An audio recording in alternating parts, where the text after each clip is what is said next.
수시로 박해에 시달리던 초기 그리스도인들은 이 말씀으로 굉장한 위로와 평안을 얻었을 것입니다. 사도행전에 따르면 부활하신 뒤에 이제 승천을 하셨습니다. 그래서 하나님 우편에 앉아 계신다고 되어 있지만은 초기 교회 성도들은 늘 그의 임재를 생생하게 경험을 했습니다. 왜냐하면 살아계실 때 이렇게 말씀을 하셨고 그것이 실제로 그들은 이제 부활의 예수님을 통해서 경험을 했고 그다음에 늘 그들과 같이 계신다는 것을 생생히 느꼈습니다. 박해가 닥칠 때에는 의지할 데가 없지 않습니까? 그리고 상당수의 사람들은 또 배교도 하고 그랬다고 알려져 있습니다. 그러나 정말 참다운 성도들은 끝까지 믿음을 지키고 교회의 초석이 되었습니다. 이 전례가 있었던 것입니다. 구약 성경에 아무것도 없다면 이 믿음을 견지하기가 되게 어렵습니다. 그런데 좋은 예가 바로 다니엘입니다. 여건도 비슷합니다. 다니엘은 바빌론의 포로로 잡혀간 이스라엘의 젊은이였습니다. 그 친구가 있었는데 같이 3명 혹은 4명이 있었다고 되어 있습니다. 합해서 3명. 근데 사자굴에 던져줘도 괜찮고 용광로에 들어가도 멀쩡하고 오히려 그런 모함을 받아서 왕도 어쩔 수 없이 이제 그렇게 처벌을 해야 되는 그 왕이 오히려 미안해할 정도로 그랬던 좋은 사람들이었습니다. 바빌론의 풍습을 전혀 따르지 않고 기도하지 말라 해도 예루살렘을 향하여 창문을 열고 여호와를 기리고 노래하고 했던 그런 사람들입니다. 그러니까 하나님이 우리를 어디로 데리고 가시든 이 세상은 우리를 묶어서 자기들 마음대로 데리고 가지만 결코 인간이 속박할 수 없는 하나님의 영이 임하시는 사람이 있다는 것을 그들은 확실하게 느꼈습니다. 다니엘이 좋은 예죠. 그래서 예수님께서 너희가 아무리 황제 혹은 로마 군대 혹은 또 유대인들마저도 핍박을 많이 했습니다. 그럼에도 불구하고 내가 너희와 함께 있다. 그러므로 너희들은 결국 모든 사람들을 하나님께로 돌이키는 그 중요한 핵심적 역할을 할 사람들로서 반드시 이 땅에서 그 자리를 잡게 된다. 이런 확신을 가질 수 있었습니다. 그리고 그 날은 이제 예수께서 다시 오신다고 약속하셨으니까 오셔서 모든 걸 회복하는 날까지 그들은 인내를 가지고 신심을 지킬 수 있었던 것입니다. 그런데 여기는 두세 사람이죠. 그 앞부분은 두 사람이 합심하면 다 된다고 그랬었습니다. 얼마나 작은 한 줌밖에 안 되는 사람들입니다. 주변은 아주 강대한 사람들, 그 국가들이고 또 이방의 신들이 난무하던 그런 상황이었습니다. 박해는 닥치지만 그들에게 이들이 의지할 곳은 하나님밖에 없었죠. 근데 이 말씀이 그들을 지키게 해준 것입니다. 그전 엘리야 시대, 그러니까 포로기 이전에 엘리야가 나타나서 이스라엘 왕들의 그 잘못을 질타하고 또 그가 말하면 가뭄도 들고 그다음 또 그가 말하면 이제 그 비도 오게 하고 하는 이런 일들이 있었는데 갈멜산의 대결에서 많은 바알 선지자들을 이제 이겼지만은 언제나 그 핍박에 시달려야 했습니다. 바로 그런 엘리야에게 하나님이 말씀하시기를 바알에게 무릎 꿇지 않은 7,000명이 있다라고 하셨습니다. 근데 그들이 누구인지 그 무슨 일을 했는지 성경에는 전혀 기록이 없습니다. 그러니까 역사의 전면에 등장하지 않았다는 얘기겠죠. 그런데 7천이라는 숫자가 참 7이라는 숫자 우리 늘 기독교인들이 아주 익숙한 그 숫자입니다. 7일째 안식. 그러니까 이 7은 거룩한 숫자라고 할 수 있습니다. 그러니까 그리고 7천이라는 건 그 당시 사람으로서 굉장히 많은 숫자 아니겠어요? 그러니까 충족될 만큼 하나님의 일을 충분히 한 만큼의 숫자다. 이렇게 엘리야 당시의 사람들 혹은 엘리야 자신도 그렇게 이해했을 거예요. 하나님은 완벽하게 일을 해내신다. 이런 증거가 바로 7,000명이라는 숫자 안에 들어가 있습니다. 그런데 계시록에 이르러서는 이 숫자가 14만 4천 명으로 늘어납니다. 그러니까 제가 아까 예배의 부름 시간에 읽어드린 계시록 14장은 뭐 널리 알려져 있는 14만 4천 명이죠. 신천지에서 14만 4천 명 뭐 이러고 그러는데 이거 역시 문자로 해석할 만한 게 아니죠. 예?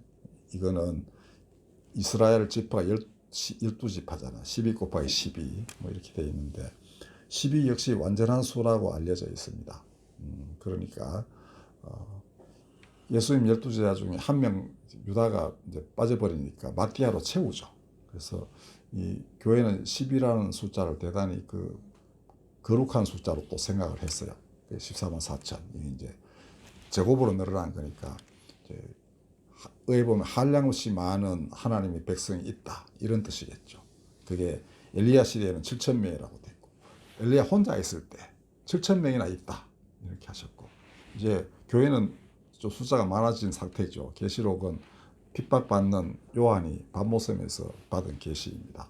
그래도 상당히 수십 년 이제 지나면서 교회가 이제 뿌리를 어느 정도 내리고 있던 때에 그래도 박해는 심했지만 그때 그 용기를 북돋아 주는 것은 너희들을 통하여 이룩할 하나님 나라, 그 나라를 충분히 다 세울 만한 사람들이 예비되어 있다. 그리고 그 날은 곧 온다. 계시록은 속히 될 일에 대한 계시로 되어 있습니다. 지금까지 2000년이나 지났지만 당시 사람들은 곧 된다. 하나님이 그만큼 하나님이 그들과 같이 계시다는 것을 몸으로 체험했던 것입니다. 되게 가깝게 느껴졌어요. 이 날이 먼 날이 아니고 어떤 면에서는 그들과 지금 같이 계시기 때문에 이 날도 되게 가깝다. 이렇게 느낀 것입니다. 가깝다고 느낀 것은 현재 그들의 상태가 하나님과 굉장히 가까웠기 때문에 그 날도 가깝다고 느끼는 거예요. 자, 그런데 24만 4천 명 누군지 모르고 아직도 등장했다고 말하기는 힘든 특정되지 않은 많은 사람들입니다만은 특성은 명백하게 그 기록이 되어 있습니다.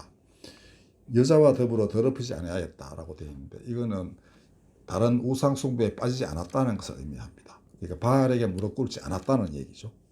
그리고 어린 양이 어디로 인도하든지 따라가는 자다. 계시록 14장에 나오는 말씀입니다. 그러니까 어린 양이 인도하면 어디든지 가는 거예요. 그리고 그들은 언제나 한 명이라도 혹은 두세 명이라도 늘 예수의 이름으로 모였겠죠. 바로 이 오늘 본문과 바로 직결되어 있는 그러한 사람들입니다. 어디든지 가도 왕궁에 가도 혹은 저 미천한 그 빈민촌가에 들어가도 그들은 항상 하나님을 기리고 그 인도하심을 따라서 처신했던 그런 사람들입니다. 그 다음에 그 입에 거짓말이 없고 흠이 없는 자들이다. 이렇게 되어 있습니다. 이게 말세의 징조 중에 제일 그 특징적인 것이 거짓 선지자 등장하는 겁니다. 저는 이제 19세기 중반에 마르크스가 완전 무신론, 유물론에 기초하여 공산당 선언 이런 걸 내고 자본론 이런 거 다 해서 전 세계 반을 그냥 뺏어갔습니다. 그 말입니다. 그러니까 하나님 나라와 짐승 나라의 대결은 말싸움입니다. 그러니까 우리나라는 이런 것이다 이렇게 제시했거든요. 이 세계는 결국 공산사회로 간다. 그 다음에 그 주역은 프롤레타리아 계급이다. 부르주아는 없어져야 될 계급이다. 이런데 그게 열화와 같은 이제 동의를 얻어가지고 전 세계에 퍼져나갔습니다. 근데 교회는 좀 대처하기 전에 완전히 땅부터 빼앗기는 이런 결과를 초래했지만은 결국은 이길 것입니다. 하나님 나라는 하나님의 선하심과 생명의 뿌리를 내리고 있고 유물론은 인간에게 뿌리를 내리고 있는 겁니다. 유한한 인간이기 때문에 그 말도 유한할 수밖에 없습니다. 그러나 영원하신 하나님의 기초한 말씀은 영원합니다. 태초부터 있었고 앞으로도 영원히 있고 천지가 없어져도 없어지지 않는 것이 하나님 말씀입니다.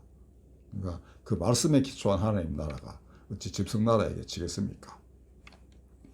자, 이렇게 해서 그 나라의 주역들은 거짓말에 속지 않는다는 거예요. 미혹되지 않는다. 거짓 선지자에 미혹되지 않는다. 예수님도 마지막 때 그걸 조심하라 했죠. 거짓 선지자들이 많이 일어나서 사람을 미혹할 터이지만 너희는 속지 말고 여기 있다 해서 가지 말고 저기 있다 해서 따라가지 마라. 하나님 나라는 너희 안에 있다. 이렇게 하셨습니다. 자, 그들은 정말 속에 간사한 것이 없는 사람입니다. 예수님이 사람 평하시는 게 딱 하나 나오는데 바로 나다나엘입니다. 나다나엘은 빌립의 인도를 받아가지고 야 나사렛에서 예수라는 인물이 태어났는데 정말 메시아 같다 이러니까 나사렛에서 뭐 선한 나오겠냐 이렇게 기존 관념은 이런 유대인의 왕은 예루살렘에서 거룩한 집안에서 태어나야 마땅하다고 생각했는데 나사렛 같은 촌동네에서 뭐 촌놈이 뭘 하겠냐 이랬는데 예수님이 그를 보자마자 너희 속에 간사한 것이 없다 이렇게 명확하게 이 사람을 사로잡았습니다. 그게 바로 제자가 되는 것이죠. 그러니까 판단은 잘못할 수 있어도 그죠? 뭐 메시아가 거기서 나오겠나 이러지만은 속의 마음은 전혀 간사한 것이 없었기 때문에 능히 예수님의 제자가 될 수 있었던 것입니다. 바로 계시록이 말하는 14만 4천 명 표본이 바로 나다나엘입니다. 속에 간사한 것이 없다 이죠. 그러니까 거짓말에 때때로 쏟겠지만은 영원히 속지는 않는 겁니다. 분별할 수 있는 하나님을 경외하는 사람이니까 지혜가 생기겠죠. 그러면 분별의 능력도 생겨나게 됩니다. 처음에 뭐 약간 혼란스럽긴 하겠지만은 그러나 그걸 예의주시하고 분석하고 하면은 이게 하나님께서 연유한 것인지 아니면 인간의 욕망에 기인한 말인지 알아채게 되는 것입니다. 그래서 계시록 14장에 보면은 천사가 나타나서 만 백성에게 전할 영원한 복음을 가진 천사가 뭐 말을 하는 게 나옵니다. 근데 생각해 보십시오. 지금 하늘에서 갑자기 천사가 내려와서 어떤 말을 하겠습니까? 세상은 그렇지 않습니다. 이 천사는 어떤 면에서는 14만 4천 명이 하나님의 뜻을 땅에 펼칠 이 사람들의 음성이에요. 그 사람 속에 영원한 하나님의 생명이 이제 들어와서 이미 그 영생을 경험하고 있는 성도들이니까 그들의 말은 영원합니다.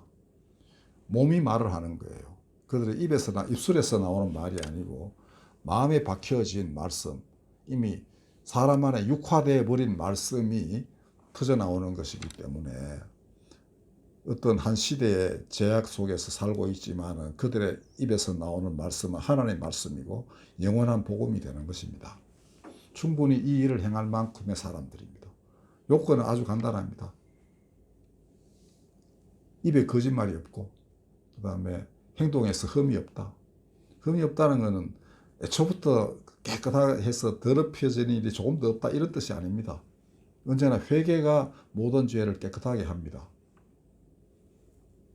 하나님께로 돌이키면 지롱같이 붉은 죄가 눈같이 휘어진다는 겁니다. 모든 흠이 다 사라지게 되는 거예요. 그래서 이런 사람들에게 하나님 하시는 말씀이 바로 옛날 일을 생각하지 말라는 겁니다. 옛날 죄 지었던 때 생각하면 끔찍스럽긴 하지만 이제 돌이켜서 내 안에 들어온 이상 그 기억할 것 없다 이렇게 말씀하시는 겁니다. 제가 옛날에 아현조한교회 젊을 때 다닐 때 김성인 목사님 설교하시는 게 가끔 기억나요. 루터의 예를 이제 드셨는데 저 다른 문헌에서 그 예를 잘 찾아보기는 보지 못했습니다. 근데 이런 말씀을 하셨어요. 루터가 이제 환상 가운데 사탄을 만나는 겁니다. 사탄이 루터의 죄를 A4 용지 같은 데다가 가득 적어 왔어요. 그래, 네 죄가 이런데 네 놈이 무슨 계획을 해가지고 하나님 나라를 만든다고 그러냐 이제 이렇게 된 거예요. 그 루터가 이제 오직 믿음으로만 이걸 가르치는 사람입니까? 그러니까 그 잉크 같은 먹 같은 잉크 가지고 그냥 붓으로 다 이제 없애버립니다. 그랬더니 사탄이 야, 안 되겠네 이러고 이제 도망갔다는 그런 얘기인데 또 하나 더 얘기하셨는데 또 예수님이 또 나타났더랍니다. 이게 이제 보통 가상에서 오는 경우가 많이 있잖아요. 근데 뭐 또 이제 막 질타를 하고 그냥 뭐라 그랬어요. 근데 루터가 가만 보니까 여기 뭐 점이 하나 있더랍니다. 니한테 와 점이 있노? 이래서 예수님께 왜 점이 있냐 이러고 이제 했더니 그게 이제 사탄이 비로소 가면을 벗고 다 도망갔다 이런 건데 그러니까 여기 보면 믿음으로 사는 사람에게는 결국 하나님의 지혜가 임하고 꿰뚫어 보는 눈이 하나님의 눈이 그게 같이 있어서 사물을 잘 판단할 수 있다는 거고 사탄의 꾀임에 넘어가지 않는다는 거죠. 그러니까 악한 자들이 악한 말을 막 하고 무력을 막 윽박지르고 이러지 않습니다. 아담과 하와의 타락설화를 보면은 네가 이거 먹으면 하나님처럼 눈이 밝아져서 지혜롭게 되는데 이렇게 유혹하는 것이지 막 끌고 가지고 억지로 먹어 이렇게 하지 않는다는 겁니다. 그러니까 그 말이 반은 진실이고 그 진실의 그 표피를 가지고 있는 거짓말이죠. 그렇듯하게 보이지만 거짓말이다 이거죠. 그걸 분별하는 사람. 그 사람은 속에 간사한 것이 없어야만 그게 되는 겁니다. 욕심에 이끌리는 사람은 이 속아오는 거 쉽다는 거예요. 그리고 흠이 없다는 것은 언제나 회개하는 마음으로 하나님 앞에 서고 사람들 가운데 서는 것. 이런 사람을 의미합니다. 7,000명 혹은 14만 4천 명. 이 70억 인구가 사는 지구에서 정말 한 줌도 안 되는 사람들 아닙니까? 그러나 그 상징하는 바는 이를 이루기에 충분한 숫자다라는 것입니다. 불의가 행행하는 세상에서 두세 명 볼품없는 사람으로 하나님 나라는 시작했습니다. 예수님 당시에 보십시오. 마지막에는 제자들이 다 떠나갔다고 되어 있어요. 그리고 십자가에 따라온 제자는 요한 하나밖에 없었죠. 그런데 부활하셔서 갈릴리에서 보자고 했을 때도 유다는 떠났으니까 11명 남았잖아요. 그 7명밖에 오지 않습니다. 딴 사람도 어디가, 그러니까 부활하신 예수를 만나고 난 뒤에도 바다에서 자라던 그 바닷가 어부들은 바다로 가고 딴 4명은 또 어디 간지 모릅니다. 자, 이렇게 흩어져 버린 제자들이지만은 그들의 마음에는 간사한 것이 없었기 때문에 결국은 다시 모여들어서 하나님 일을 하기 시작했습니다. 그리고 오늘의 이 본문 말씀이 그들의 참 큰 위로와 버팀목이 됐겠죠. 그리고 늘 2명씩 이렇게 보내셨는데 제자들 동네에 보낼 때마다 그 뒤에 제자들도 아마 혼자 가기도 하고 동료 하나 같이 가기도 하고 대략 그랬을 거예요. 숫자가 그렇게 많지 않았습니다. 10명씩 이렇게 선교여행 즐겁게 가듯이 뭐 좋은 차 타고 가고 이런 것도 아니었죠. 굶어가면서 고난이 닥칠 그 뻔한 그런 그 황량한 땅에 가서 거친 사람들을 상대로 그 정말 거룩한 말씀을 전해야 됐으니 고초가 이만저만이 아니었을 겁니다. 결국 2~3명이 고방에서 기도하고 나아가서 세상 속에서 말을 전하고 이랬을 거예요. 그러니까 이 오늘의 본문 말씀이 얼마나 마음에 와닿았겠어요. 반드시 된다는 겁니다. 우리 주께서 같이 계시니 반드시 그 나라 이루어진다. 이게 그들의 믿음이었습니다. 그 욥기를 아마 생각했을지도 모르죠. 처음은 시작은 미약하나 끝은 장대하리라. 그러니까 2~3명이 가서 참 할 수 있는 게 얼마나 됐겠습니까? 그러나 하나님이 반드시 이루실 것이다. 그 나라는 얼마나 거대하냐 하면은 다니엘에게 하나님이 그 느부갓네살에게 보여주는 환상에 나오죠. 거대한 신상, 어마어마하게 크지만 제일 취약한 부분이 발이다이죠. 진흙하고 쇠가 같이 섞여 있었어. 근데 그 위에 이제 거대한 제국들이 세워져 있지만 자그마한 돌 하나가 그걸 툭 치니까 다 산산에 부서져서 먼지처럼 날아가 없고 그 돌은 계속 커져가지고 온 세상에 가득하더라. 이 제자들은 그런 그 미래 하나님 나라를 믿었던 겁니다.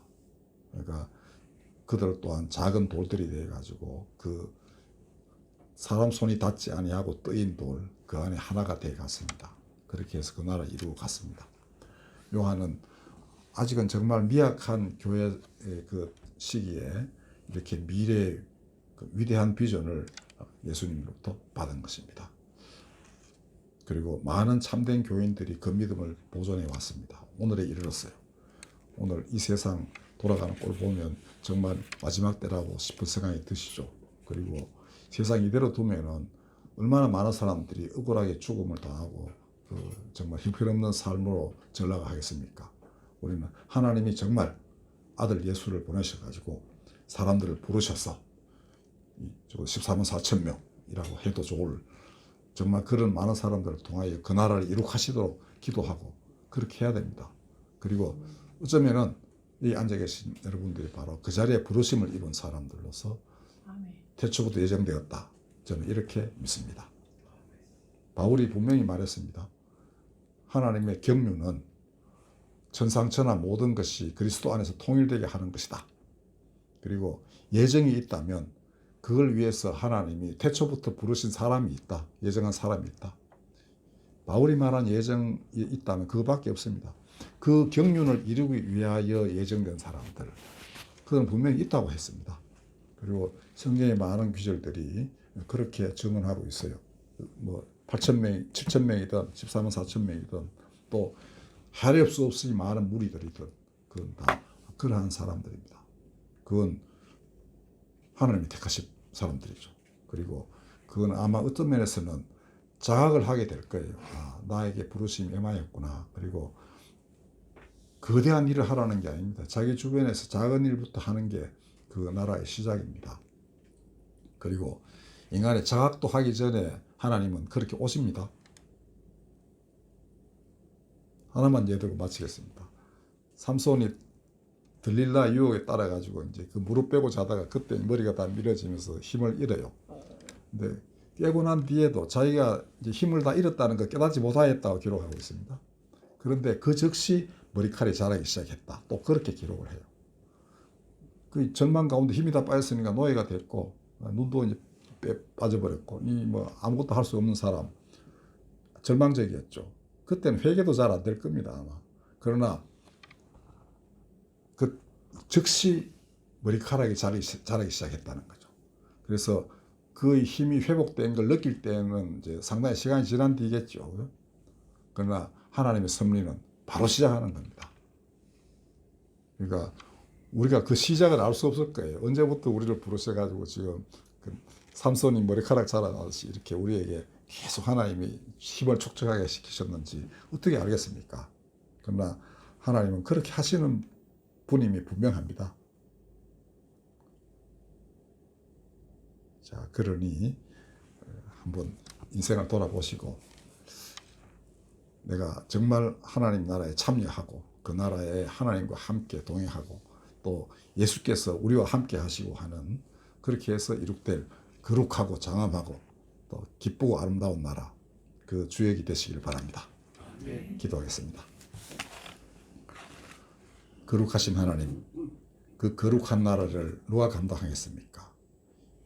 입에 거짓말이 없고 흠이 없는 사람들 아닙니까? 늘 회개하면서 또 진리를 사모하면서 성령 안에서 말씀을 깨닫고 해야 할 바를 다하는 사람들, 그런 사람들이 되게 하여 주옵소서. 속히 오셔서 우리 마음속에 당신의 말씀을 새겨주시고 그럼으로써 말씀의 일꾼들이 되게 하여 주옵소서. 예수님의 이름으로 기도하였습니다. 아멘.